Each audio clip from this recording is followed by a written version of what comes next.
Well,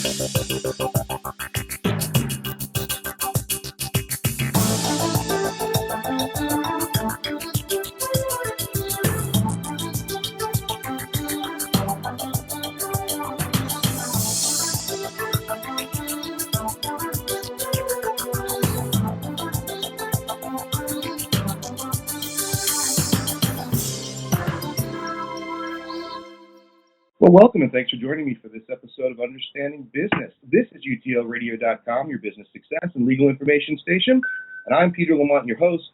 Thanks for joining me today for episode 185. We're going to be speaking with Todd and Shauna Sledge of the Paleo Bar. They are the founders and creators of the Paleo Bar.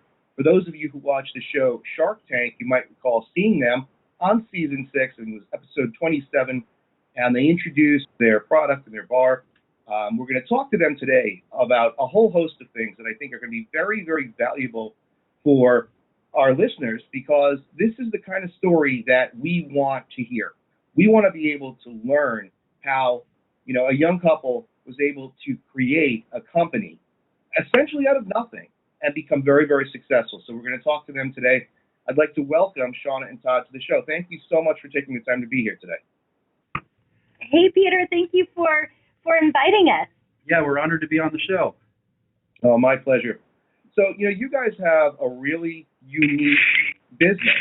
And I think before we get into a little bit of your background and how this whole thing developed, let's just explain to people that don't know basically what a paleo lifestyle is and what is a paleo diet, so people get it. The paleo diet is essentially, it's just eating as natural as possible. So you just think of the outside parameter of a grocery store, fruits, nuts, seeds, berries, eggs, poultry, meat, fish, and, wild game.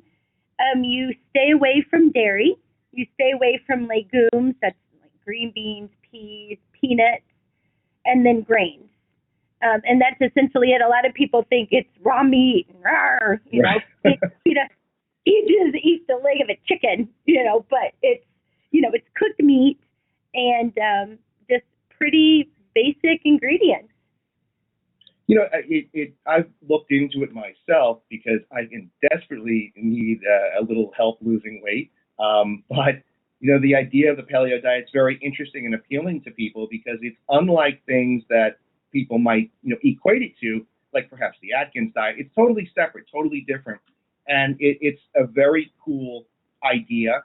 And I know a lot of people that have achieved really great success with it. So the idea of the paleo diet, I'm not aware of it being a very old idea, even though it's named after, the dinosaur age. When did the paleo diet first come to be? The initial research, so Dr. Cordain, Loren Cordain, who endorses our product, he really started about 23 years ago.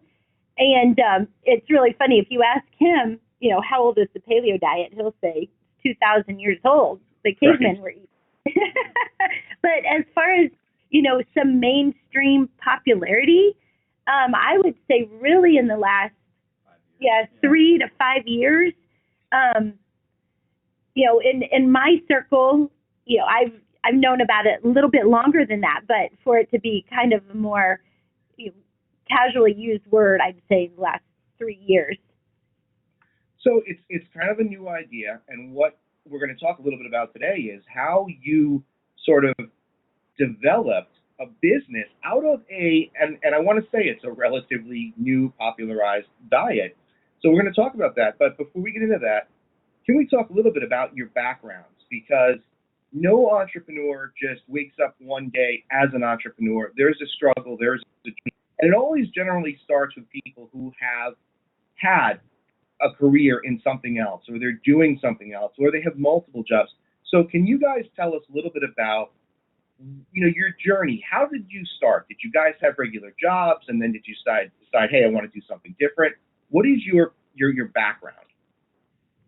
Well, for me, I got into real estate at 19 years old. I got my real estate license and started selling real estate at 19. So I've always been kind of a go-getter, I guess, and trying to think out of the box and how to be successful. And so I've been selling real estate now, gosh, for 22 years, and that's taught me a lot about business and kind of figuring it out on your own. There's no, I'm my own boss and run my own company with real estate, and so I guess that was a good foundation. Shauna, what tell them your background. Yeah, and so I'm a dental hygienist is my professional trade, I guess, and then also a group fitness instructor. And so within that, I guess that's the people part and hearing and being with people, as Todd is with real estate. You have to hear what your customer wants and adjust accordingly to help them with their needs, because that's what you're there for, as your customer. But we do a lot of outdoor activities, and so I'm not going to say necessarily our professional backgrounds led us to this. It was our lifestyle and hobbies. So I do a lot of distance running and cycling events, mountain biking and road biking. Todd was into motorsports, so racing dirt bikes and road bikes. And so this goes back into 2010, which the story leads to Paleo. He wanted to make a product and call it BRAP, BRAAP, BRAP, and that's the sound of acceleration. And so we coined the phrase, and he was like, maybe let's do a natural energy drink or an energy shot. And then we just looked at that and we're like, that's really, really saturated. Then I had a marathon event in San Diego, and we're walking through this expo, tasting and trying, a plethora of products that we did not enjoy and did not like the ingredients. And we were like, brought Bing, brought Boom, brought Blast, brought Bar. And even going back a little bit further than that, I served in the Peace Corps. And I just had to be creative with my food and my exercise. And so we decided to create the Brat Bar, and that became a successful brand in the marketplace. However, it was not paleo. So this is 2010. We launched this product in the marketplace. It wasn't paleo. So, okay, people are eating our bars. We're in Whole Foods demoing, and we keep hearing this rhetoric. Well, your bars are great, but I'm switching to paleo. I don't do grain. I'm switching to paleo. I don't do dairy. We had whey protein in these bars.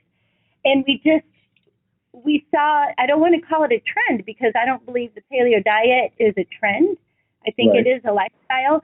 But we kept seeing this need, and it was by choice. It was by recommendation from, a doctor or a chiropractic office. And so we said, you know what? We need to create a paleo bar, and that stemmed into what we have in the marketplace now. So we've shut BRAP down and are putting focusing all of our eggs in the paleo diet. Focusing on the paleo diet now. And I also have resigned from teaching classes and dental hygiene, and thank God for Todd. As we grow this company, he still supports us with real estate. And that's paleo, not necessarily a nutshell, but maybe a bag of nuts. Sorry if that took forever. All right, let's break some of this down, because some of what you said is really interesting, and I want to know how you got there. So here's my my theory.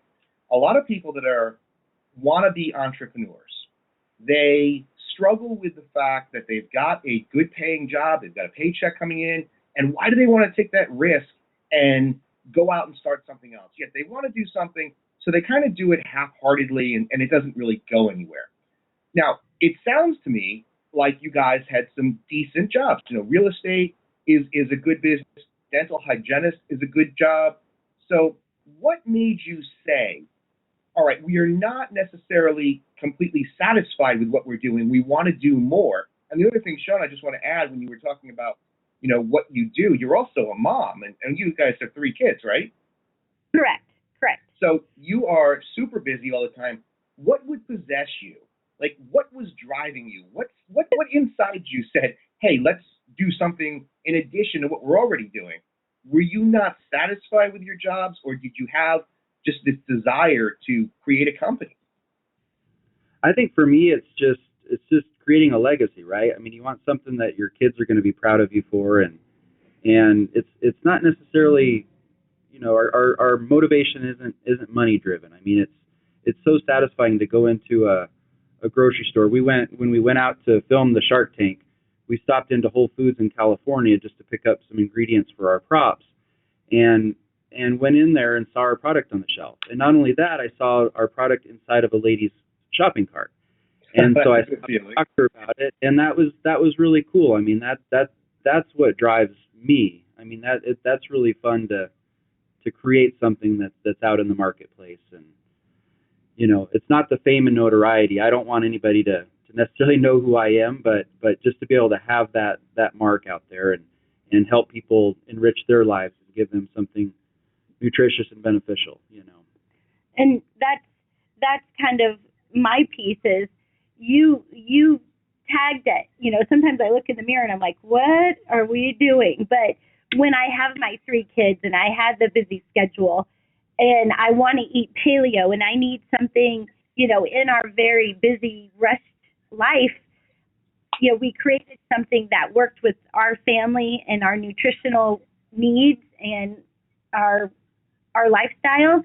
And then I can take that with me and provide it to my children. And so I was like, I know a lot of other people who probably need the same thing. And so to produce something to make their life easier and where another busy mom can hand her our bar and feel good about, wow, I'm not just giving something quick off the shelf just to satisfy hunger. I'm giving something off the shelf that will satisfy hunger and be nutritious for my kids.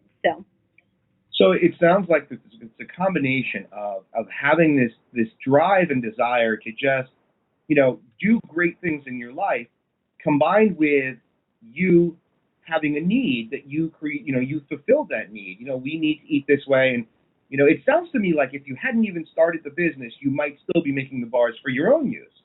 So, well, that's just it. Shauna says she does outdoor activities. She's being very modest. I mean, she does these crazy races where she races 50 miles on her mountain bike on Saturday. This is up in Leadville, Colorado, so the starting altitude is 10,000 feet. So she'll do that on Saturday, and then Sunday she has to turn around and run that same 50 miles. And so it's a back-to-back race where, I mean, you have to have proper nutrition. And so you're exactly right. If we didn't start a company, we would still be making these bars in our kitchen. And it's a perfect combination. Shauna likes to exercise, and I like to eat, so we're a good team. Well, what's interesting, and what I hear a lot from entrepreneurs is I started this business because I wanted to make more money. And generally, in my experience, the people that start businesses primarily for revenue do not succeed.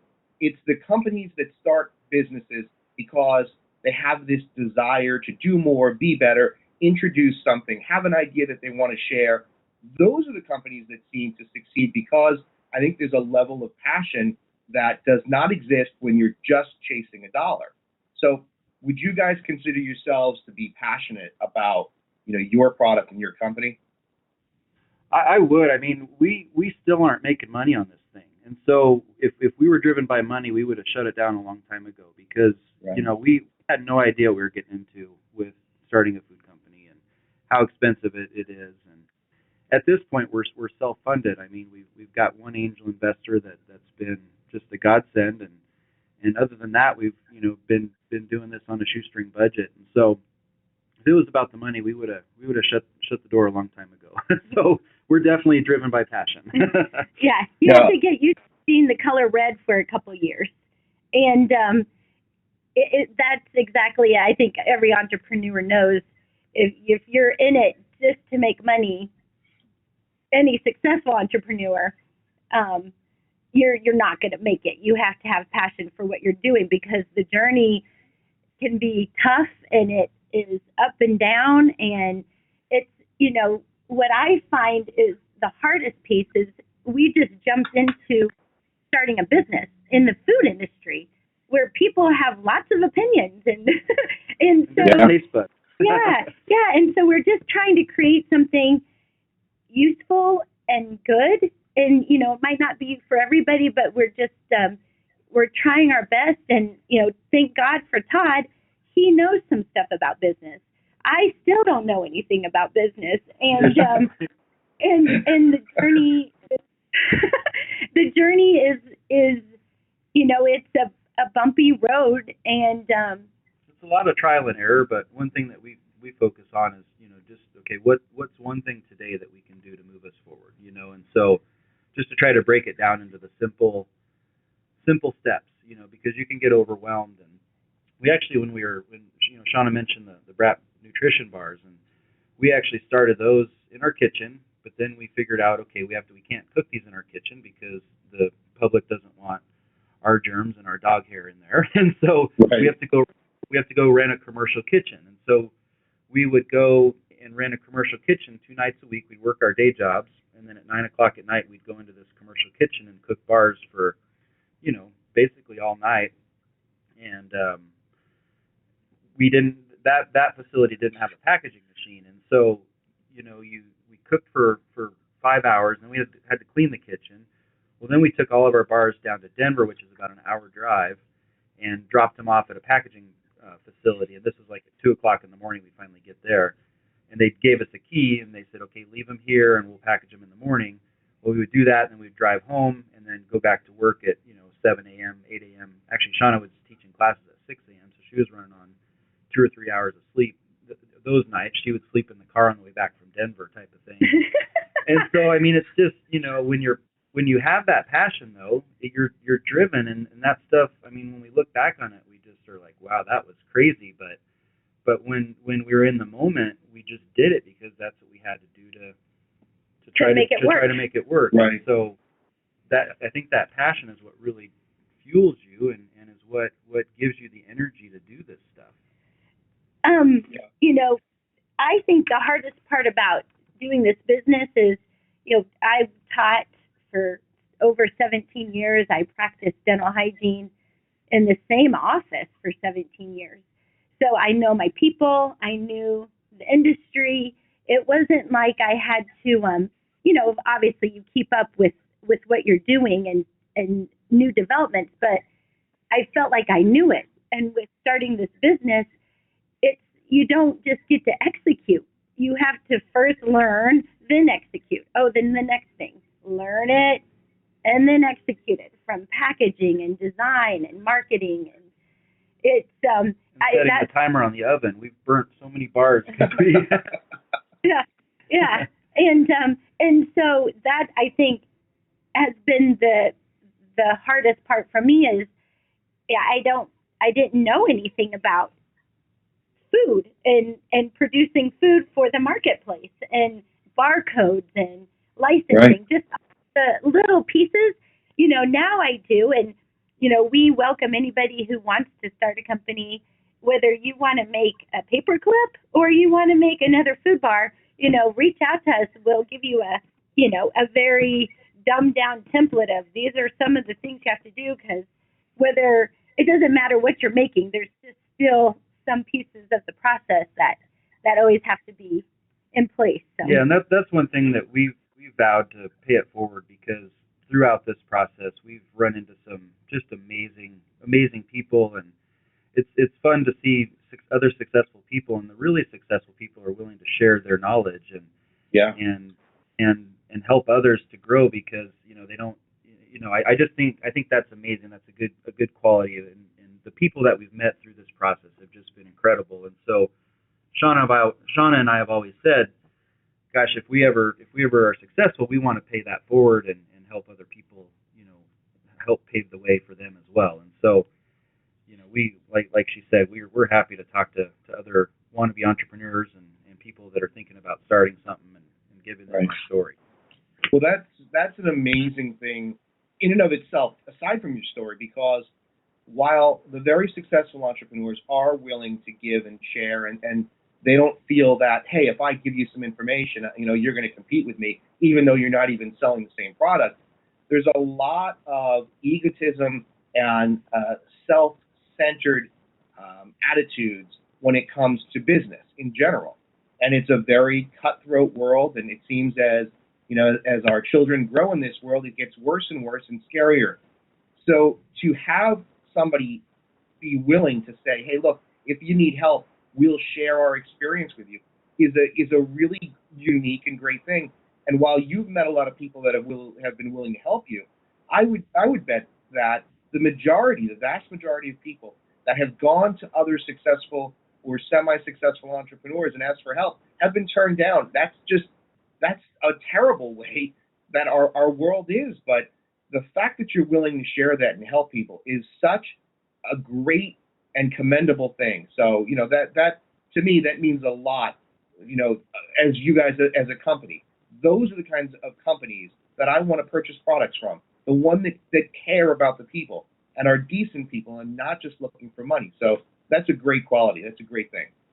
Well, thank you for saying that. I mean, I think it's sad that our society is like that, but I think the world would be just a much better place. And if everybody kind of collaborated on ideas, I mean, what could come out of that is just unthinkable. And I've been very blessed to work at a real estate company that has that mindset and philosophy where we're all partners at our company, and it's not a typical cutthroat sales situation. I mean, we're all family and collaborate together. So that's been cool to kind of put that mindset to work in the business in creating this. So. Now let me ask you. I'm sorry. Go ahead. I was just going to say. Also, within the paleo community itself, like I was saying, we are just trying to make a product to fit the needs of the paleo community, or people who have a gluten intolerance, or they have a disease that is related to gluten, or they can't have dairy. We just are trying to provide a product, and so many people, so many companies, that's their intention, to provide a service or a product to be of help. And so to want to be cutthroat and then limit that to the customer, to the consumer, is just, you're not doing anybody a service. And so I feel that way for paleo, and I also feel that way for CrossFit. We're big, diehard CrossFit people, and also the drive is the community that we're in, and the solitude, the people that come together to help one another. Okay. They're similar minds. Right. Yep. Right. No, it's definitely a great thing. Now, let me just talk for a second about, something you said earlier, which is we didn't know anything really about the food industry. And that's something that a lot of times entrepreneurs that are not providing services, maybe you're going to create your own company where you're going to provide educational services or some other service-based business. When you're actually creating a product, that can be extremely challenging because there are so many components that go into it. There's licensing, branding, copyright and trademark. Then there's the whole, distribution. And a lot of entrepreneurs will say, I don't know how to do this. They don't end up doing anything. So when you guys first started this, I mean, even back when you had Drop and you were looking to have someone package the bars for you, what sort of learning process did you go through, and how did you figure it all out? Did you have somebody that walked you through it, or was it, like you were saying, trial and error? Well, I'm, again, very blessed that Shauna has the drive that most people don't. And so, I mean, when she puts her mind to something, she does whatever it takes to figure it out. So, like I said before, one thing a day to move us forward. So today we're going to figure out how to get barcodes. One thing with the brat bars that was an interesting side story is that there's an ingredient in there that we use. We used basmati rice, and we changed it into a flour. Okay, and that was kind of the base of the bar. And so we figure out how to do that in our kitchen. Well, then we decide to go make these things, mass produce them.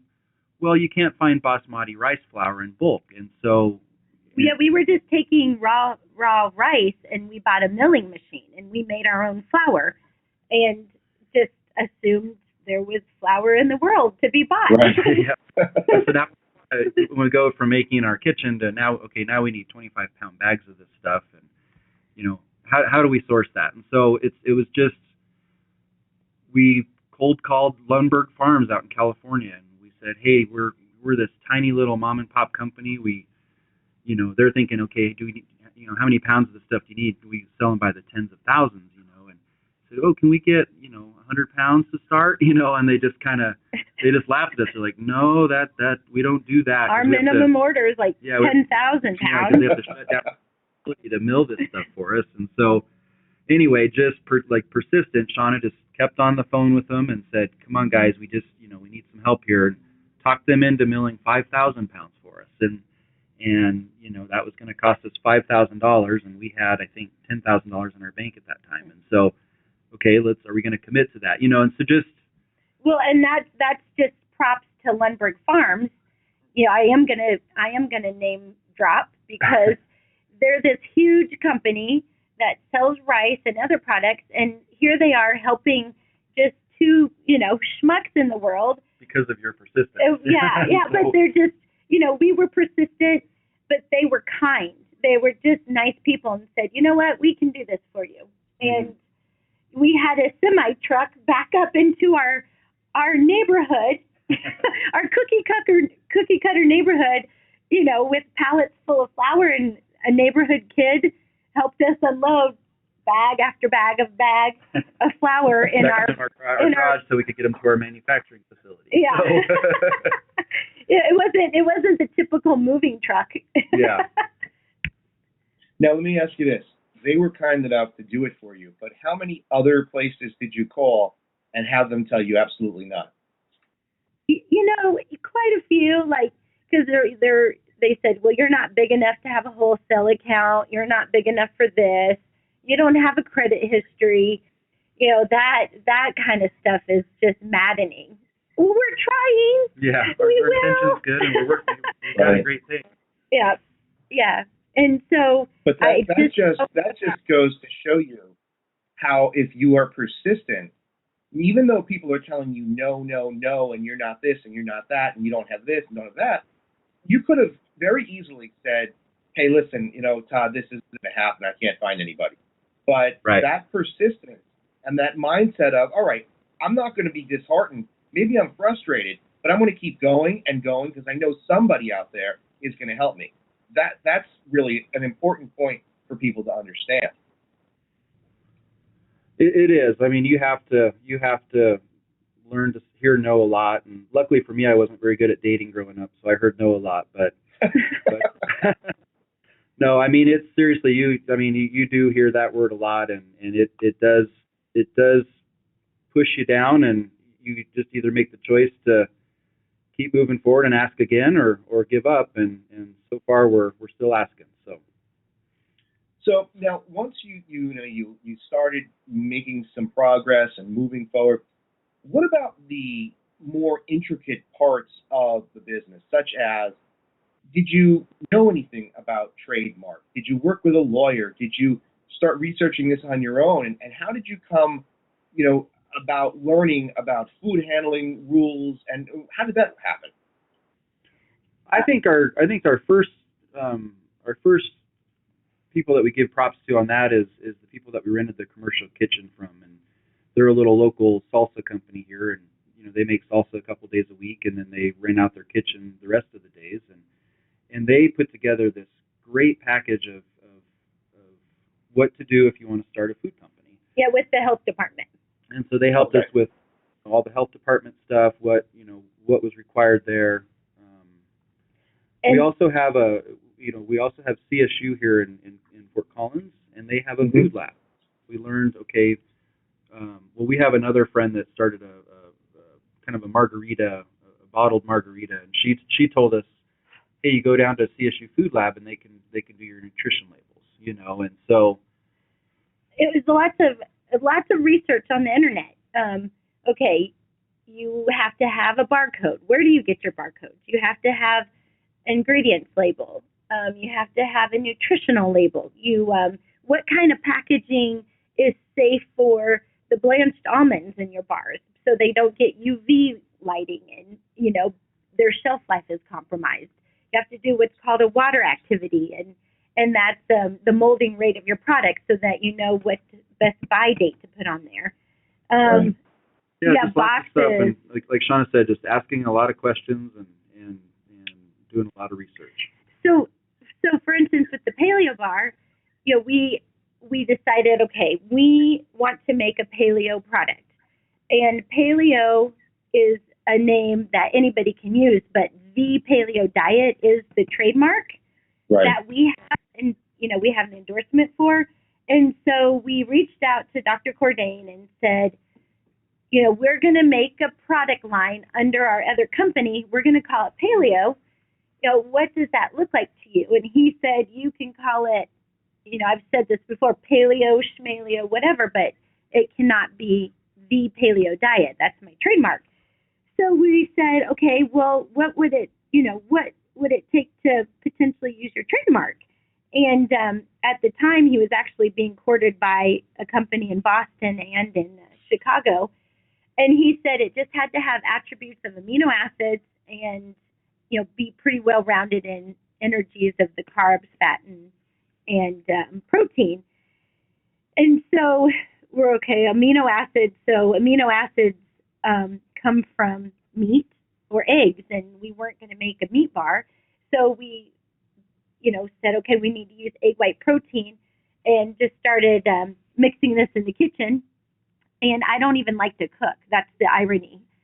Cooking makes, that means I have to be inside, and I'm an outdoors person. Well, she was pregnant with our 3-year-old at the time too, and so for all the mothers out there that have been pregnant, your taste buds change. And so every sample that she would have, she's like, I hate these, and she would give them to me and our other 2 kids, and we were like, no, these are great, we love them, and so that was kind of a battle too. Yeah, that was hard, because you talk about you have to have believability in what you're doing. I'm like, I don't even like these. Like, why are we trying to make these? And so we came up with the formula, and then we, with this endorsement of Dr. Cordain, we couldn't take a chance of being as local as we wanted to, and driving bars back and forth, and are we going to find appropriate packaging? So we went all in and found a 109,000 square foot manufacturing facility to make these bars for us. And, they make a lot of other products that are in the marketplace in the bar sections of the grocery stores. So we knew that they had good standards. And, you're talking about metal detectors, and they... It's a legitimate facility, yeah. Right. What Shauna's getting at is with the brat bars, we had some issues with inconsistency and packaging that didn't seal correctly, and just kind of the trials and tribulations of that. So we, with this product, we said, what, this has the potential to be big, and we want to do this right. And so we found a facility that does a lot of other reputable products, and they helped us. Yeah, well, we wanted to protect Dr. Cordain. Well, that's another interesting point, too, is that you had the wherewithal to say, why don't we go and get the endorsement of the guy that created the diet? Because that's a huge marketing deal, and that's really beneficial. Whose idea was it to go to him? I think both of ours. Shauna actually knew Dr. Cordain outside of this, so we had it wasn't a complete cold call, and he's from our same city, so it was kind of I would say it was a meant to be thing. Yeah, he didn't endorse us just because we had met him before. We came up with the formula that he agreed to, because he was flown out to Chicago and Boston, and they just weren't coming up with the formula that he said, I believe in this, I can put my name on it. And it took a little bit, and then I had to send it not only to CSU for their food lab to do the nutritional label for, but with the manufacturer, they have their own in-house R&D, and they had to test it for themselves. And so this is before we even launched the product. We're putting out $8,000 for testing a formula. They maybe tweak it a little bit to make it manufacturable. Then you have to run a pilot. And all those bars are, just donated bars. They're not wrapped in your package where you can sell them. Right. And we kind of went back and forth a little bit, and then we got the ingredient formula that he said he did his mad science calculation. Yeah, and he was like, "Oh, this like is you guys actually nailed it." He was blown away by the recipe and the attributes of it, and he's like, "You know what? I would definitely put my name on this." So, like Shauna said, it wasn't an endorsement just because he knew us. It was, we had that initial foot in the door, I would say, but we had to bring it and back it up with a good product to get his endorsement, and we did that. So. And then the product itself has gone through its own journey. We added fiber to reduce the sugar content, and the sugar is only from the natural fruits of the bars, but because we have no preservatives, the sugar from the fruit acts as a natural preservative, but we were getting feedback like, your bars are great, the sugar content's too high. Okay, a year later, let's add fiber and try to reduce the sugar. And then our price per unit, we made the bars, and we thought we would sell every single bar we made because we had, this Paleo Diet endorsement, and we made 150,000 bars from the starting gate because it just made the price per unit much lower, and we did not sell that many in the first few months. So we're sitting here with a warehouse full of bars, and we're targeting CrossFit gyms, and this is, again, 3 years ago, and they just weren't really interested in doing retail, and so we completely changed our whole marketing direction and went towards the grocery stores, and we've been, like I said, we're still in the red, but we've seen success, and we're moving product that way. Well, I think that it's a great story so far because you are not some of these people that will look. We've had a lot of entrepreneurs on the show, and we've talked to a lot of people, and some of them are a little more forthcoming than others. And a lot of people, as far as I know, because we see the feedback from the shows, a lot of our listeners will say things like, "Oh, that guy was full of crap. He wasn't really telling us what was going on, and he had a ton of money and funding, and so it's really easy for somebody who has a ton of money to go out and start their own company, and they knew a lot of people." What's unique about your story, and I think is unique but also very common, is that you didn't know a ton of people that you could just hand this off to. You had to do a tremendous amount of work. And if you listen to what you're saying and really hear how much effort went into this with the research and the late hours, dealing with a family, dealing with the stress of husband and wife, and you made this happen, and you're years away from where you started, and you're still going strong, and things are better than ever. That hard work, there's no substitute for that. And a lot of people that want to say, "Oh, I don't want to work that hard. I want to have my own product or business because I want to have more time to myself." That's the wrong attitude to have. And that's demonstrated by the amount of effort and hard work that both of you have put into the product. Well, and there's been more than enough times we've looked at each other and said, this is supposed to take longer than we expect it to take. Because you want it to happen overnight. And you think, you're so proud of your product. You're like, everybody's going to want to buy it, of course. And that's not necessarily always a true thing. People like our product.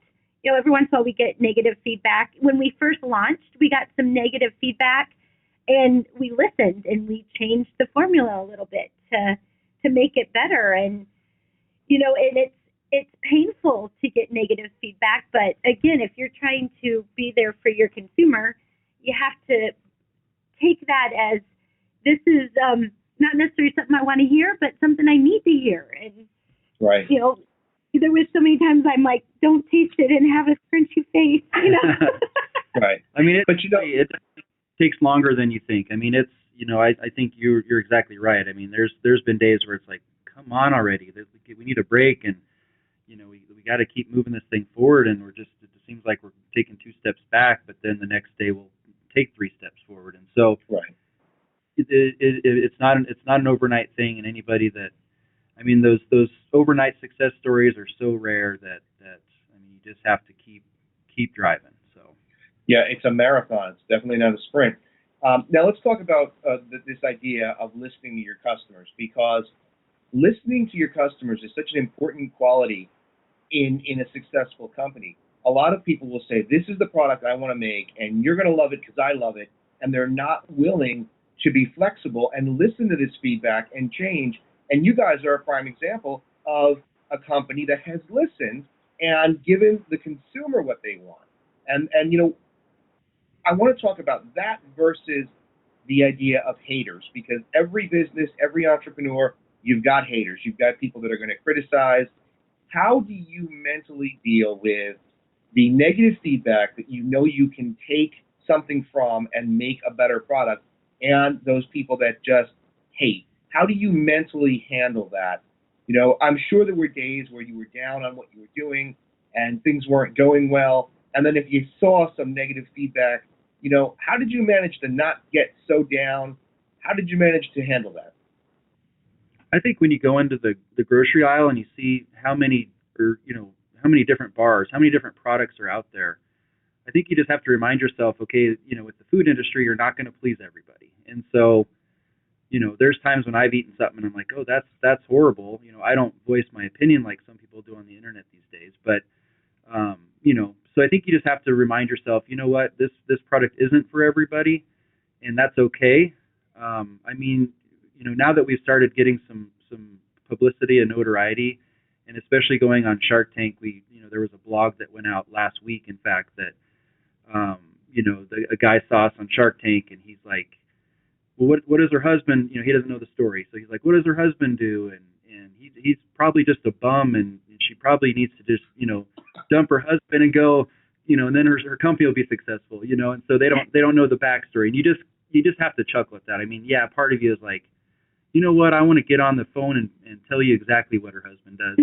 But it's like, you know what, that guy, if he has nothing better to do than to write about a show that was on TV, on the internet, and blog about it, then more power to him, But I always think perspective. There is always, multiple perspectives from every direction, somebody's looking at something. And I just think, okay, that's the way they see it. And that's why they have that opinion. And so, I just, I try not to get upset. And again, go back to the mission. We're just trying to provide something that is 100% paleo, that is convenient, and that is nutritious. And, right. And this is the taste it has, and we hope that you love it. And we'll try to make adjustments as we can and keep it within the paleo realm, and we'll go from there. Mm-hmm. It is hard to hear bad things with kids, right? But you just have to, sometimes you hear that and you just have to keep going. So. Right, because there are those people out there that no matter what you do, they hate you anyway, just because maybe you're successful or whatever. Now, you mentioned Shark Tank, so let's talk about that for a second. You put together a nice-looking presentation. You walked away without an investor. And for those people who watched the show, Shauna, you were obviously emotional about it. Before we talk about that, let me ask you, did you see an increase in sales from the Shark Tank show, even though you didn't get a deal? Absolutely. Yeah, people were so supportive and, curious. And so, yeah, lots of sampler packs went out. We spent some extra hours in the warehouse, but that's what we're here for. So thank you, public, for that. And so even though you didn't get a deal that you wanted, I think the publicity and the at least brand awareness, I think, is something that was probably beneficial to you guys from being on the show. So having to do it again, would you do it again? Oh, absolutely. Even without a deal, because, Shark Tank is a great show. Those sharks are so nice. I mean, we're in there for about a 50-minute meeting, and it gets edited down. That it's still reality. They didn't know who we were, hadn't seen us or our product till we walked through that door. And so all of that's still reality TV. But, you get time to talk to those sharks, and they get to delve into what your business is and who you are. And I I would do Shark Tank again because even preparing to apply, you have to get your stuff together. You have to know your business. You have to know margins. You have to know revenues.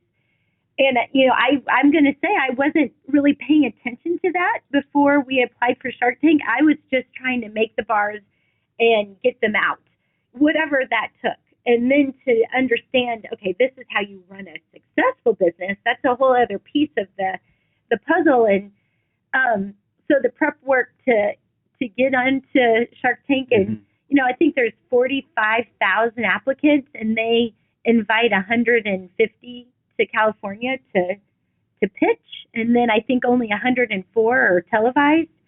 And so I am proud of that. And then again, back to the sharks themselves, they're very, very nice. They've been there and they've done it. Yeah, and going back to what we were talking about earlier about successful people are willing to help you. I mean, I would say that the 5 sharks were all that way. I mean, they were all genuine, sincere, and willing to give us advice. And I mean, even Mr. Wonderful, he comes across so abrupt on TV, but he is just a genuine good guy. And I didn't get to say anything in that pitch. I was actually in a unique situation because I got to just sit there and observe it all. And so I would just intently at their eyes and their mannerisms, and then listen to what was being said back and forth. And I was just blown away by how genuine and kind those guys are, all of them. But at the same time, you are with the sharks because you do your little pitch, and then all of a sudden, boom, boom, boom, boom, boom, like a machine gun. They all ask a question at the same time, and you're okay. Which question should I answer that really is going to give me opportunity to discuss the bars and our money and our mission. And at the time we still had BRAP that didn't come out because that would be promoting another company, and I was teaching in dental hygiene. Yeah, well, they edited that part out of the show, but we talked about it in the Shark Tank. Yeah. Okay. Yep. And so you got to see the most emotional parts, and that was towards the end where I was more frustrated of they were thinking I wasn't focused on paleo, and I can see where they would have thought that. And we after that, I quit teaching. I resigned from dental hygiene and BROP. We sold a company, and so now all the focus is on paleo. But when we were in the tank, like there was a part where they were like, Shauna, you're 9 of 10 things, and you need to just focus and just laser beam focus. And I said, we had kind of these great heart-to-hearts. I was like, how do you have a company, another company, and that birthed the Paleo Diet Bar, and then not have it when you're selling the product and people like it? And they explain, you get a broker and you have to package it up and sell it. And I said, the other part is, this is supplemental income, and, and then there's that safety net and loyalty of I've done that for 17 years. And dental hygiene, it's what I know with. And it makes money, and I'm comfortable, and I don't want to leave my people. And Mark Cuban, he was so sweet. He's like, I get that. I was there when I was a bartender. I was there, and I had my people, my friends. I made money, and I just had to one day say, it's either this forever or it's this forever, and I had to make a decision. Obviously, he made the right choice. Yeah, the one thing that was so frustrating about that, and where the tears came from for Shauna is they were saying that she was spread thin, and she was definitely spread thin, and we've definitely made modifications for that. But what they don't understand, what was frustrating for me, I wasn't allowed to speak at that. It was the way that we applied for the Shark Tank. We put it as her company, and this is her deal, and so I could only be there as a prop, and so I wasn't allowed to get up and say anything. And the one thing I wanted to try to express to the Sharks is her drive and her ability to accomplish so much. I mean, it's like that old military commercial. We've accomplished more by 6 a.m. than most people do all day, and that's how Shauna is. I mean, she gets up at crazy hours and doesn't require a lot of sleep, and she has more energy than anybody I've ever seen. So, I mean, it's to try to get that to be like, okay, guys, yeah, she has a lot going on, but she can handle this, and I'm here too, and we can do this. And so just trying to get them to buy into the story of, hey, we've got a good product, and we are focused on making it work. Right. So. Right. That was the only regret I have is I wish we would have set it up where Todd and I both presented, because he's running his real estate company, and even though we're partners and we discuss our business, I do the day-to-day tasks. So we thought it would be better to have it as just myself presenting. And if we did it again, we would go in as a team like we are, because there's. No, I'd make her wear the caveman outfit. That was very. There was. I watched that. I watched it the night it aired, and I've watched it one other time. It's embarrassing to watch yourself on video, but I just remember crying watching it because the camera went over to Todd, and he's looking at me with just this precious face of, no, Shauna, don't. I'm sorry they're thinking that. I wish I could help you and protect you, And we would go in. We'd go in as a unit. I talked to an investor after the fact. He hasn't invested. He was just somebody who wanted to give me some advice, and he's like, had I known you were doing Shark Tank, we would have put you up in front of a panel of other investors so that you could practice. Because when an investor is looking to invest in you, they want to know your whole heart is in that one thing.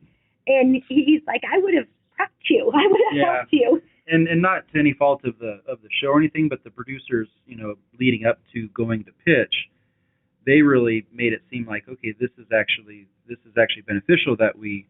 You'll look like a hard worker. Yeah, we look like we're right. Work ethic. Because our work ethic is 100% there. Like we put in whatever it takes to get stuff done. And so by expressing all the things that we did, we thought that would be a benefit. And so right. It is that it got miscommunicated. Yeah. But you know what? That's my fault, because I'm supposed to control the meeting, and I let it get out of hand and get twisted about all the other things when I should have kept the focus just on the product. And so, that in itself is a learning experience. Well, you've made some significant changes since the show. Obviously, you're no longer working. What is the future of the company? Where is it going right now? And what can people look forward to in the future? Well, our company is the Paleo Diet Foods. So the ultimate dream is to have several products under that umbrella. We've got our two flavors dialed in now. We're getting ready to launch 2 more flavors, and then we're also working on another series of bars that are going to be paleo friendly, and they're going to be kind of an almond and cashew butter base with some fun stuff in it. So that'll be down the road a little bit, but it's stuff that we're working on behind the scenes. And yeah, we're still. I'm not sure if I'm allowed to say this, Peter, so I'm sorry. We're still looking for funding, but some of the challenges of the product is, and I think I was going to mention it earlier, and I went somewhere else with that, but the egg white, our main protein ingredient, skyrocketed. It went up 250%. So we made 150,000 bars, thinking we'd sell every single one of them. And we had to change our marketing direction, went into the grocery channel, and we did sell those. But then when we go to make new bars, they went up. And I'm not kidding you, 45 cents a unit. So we couldn't change our prices with our distributor yet because there's a 90-day. we were basically on a contract with them to sell them at X price, and we made them at X price. So we sold all these bars and didn't make money on them. We actually had to write a check to send those bars off to the grocery stores. So that's learning the industry, and right. And so now we readjusted the formula again and reduced the egg white protein and have added pumpkin seed protein and a little more hemp protein. And hemp protein. So now our price per unit is going down. We can offer better prices to the customer and start making better margins. Yeah, and egg whites are so volatile right now with all that flu going around and all the chickens dying and everything. So entrepreneurs out there, know your source, like know where you're getting your raw ingredient source first, and you have to almost create your product based off of a cost spreadsheet, and then put the things you love within that in your product. But it's a lot different than making your grandma's favorite cookies with, with certain ingredients that, hey, that costs too much to make. Yeah, our manufacturer gives us a hard time all the time. They're like, you guys are making like the Cadillac or the Ferrari of bars here, and because we pride ourselves on having really high quality ingredients, and we don't want to compromise that. We won't compromise that. Yeah, we absolutely won't, and we have to adjust the protein source a little bit, just because I think egg whites are so volatile. I don't know. Right. That'll take a while to kind of balance back out. So we were able to reformulate that, like Shauna said, and still maintain our Paleo Diet trademark and be true to our customer. Be true to our product and our beliefs, but then get the cost down, because if we can't make margins, we can't continue to make the bars. It just right. Now let me ask you, if you had to give one piece of advice to an entrepreneur looking, not necessarily in the food industry, but just looking to start their journey, each of you, what would the most important piece of advice be? I said it earlier, and I just have to, I say it so much because I have to keep telling myself this too, but just what's one thing today that I can do to move forward to my goal? And just break it down into the simplest task, but every day when you wake up, make sure you're doing one thing. I mean, that's one piece of advice I can give. And mine is, and I think it's interesting that you asked us both, because we're a unit, but we're completely different humans. Mine would be, and this is going to sound like a yoga term, wake up with an intention. Okay, my intention is to provide the best paleo product there is to the consumer. I wake up with the intention to get that to them, and that's it. Wake up with an intention. Now, those are both great pieces of advice. Now, before I let you guys go, if people want to learn more about you, obviously we're going to drop a link to your site in the show notes, but how can people contact you, interact with you, if there are investors out there who are, looking to get behind a quality product and company like yours? How do you want people to contact you? They can email us at info@tpdfoods. That's, the Paleo Diet Foods, so tpdfoods.com. They can call us, our Instagram, our Facebook. That's all the Paleo Diet Bar. Should I give my phone number? Yeah, sure, absolutely. 1-970-443-9741. Pigeon Messenger, smoke signal, whatever they need. We'll be looking for it. I'm just kidding. Our bank wiring number is. Yeah. And, we're in a variety of Whole Foods. I would say mostly in the California region, and then independents across the country, these small, same little thing, and entrepreneurs trying to provide the best, natural and organic product that they can. Lots of independent grocery stores carry us. And just ask, hey, do you have those crazy people with Carl the Caveman on their bars? Yeah, that's something out a bunch is when people go into their favorite grocery store and then they say, hey, this is a great product, you guys should carry it. They go to customer service and say, hey, bring these in, and they can do that. We're in national distribution where any grocery store can order us in from a company called UNFI. And so if there's people out there that like our product and want to help us get into more grocery stores, that's what they can do. Oh, and I guess the common sense thing would say our website. Yeah, order online. Absolutely. Well, listen, I want to thank you both for taking the time today to talk to us. You were so honest and open with everything, and I think that the information that you provided can help so many people, and you gave great advice. You have a great company, a great product. I wish you continued success. I'm sure we're going to see big things from you in the future. So, good luck, and thank you again so much for being on. It was a real pleasure. Well, thank you for the time. We appreciate you. Yeah, Peter, thank you for being on this journey with us. and I need to reach out to get you some product when we're done. Absolutely. All right, so we will be in touch. I'd like to have you perhaps back on the show in a few months and talk about where you've been and how you've developed, from now till then, because you guys are making a tremendous amount of progress, even though sometimes while you're in it, it's hard to see it. But I think looking from outside in, a lot of quality work and a good job. So I'd like to have you back on. All right. Well, thank you. All right, guys. Thanks again, Todd and Shauna Sledge of Paleo Diet Foods. Thank you. We'll talk to you soon. All right. Bye-bye. Have a great one.